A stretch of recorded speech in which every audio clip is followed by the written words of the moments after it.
वसुंधरा news, आपल्या हक्काचे news channel. Ichalkaranji महानगरपालिकेला लवकरच 1043 कोटीचा जीएसटी परतावा। इचलकरंजी महानगरपालिकेचा 2 वर्षापासून प्रलंबित असलेला 1043 कोटी रुपयांचा वस्तू व सेवा कर जीएसटी परतावा तातडीने मिळावा, यासाठी आमदार राहुल आवाडे यांच्या मागणीनंतर उपमुख्यमंत्री अजित पवार यांनी त्वरित प्रस्ताव कॅबिनेटसमोर सादर करण्याचे निर्देश दिले।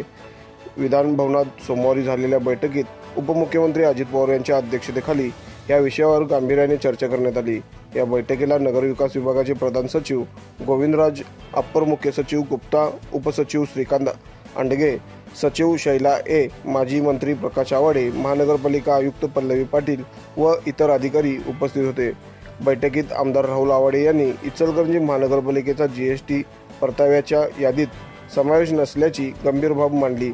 यामुळे विकासकामे खोळंबली असल्याने स्पष्ट केले। माजी मंत्री प्रकाश आवाडे यांनीही महानगरपालिकेला परतावा मिळणे अत्यंत गरजेचे असल्याचे सांगितले।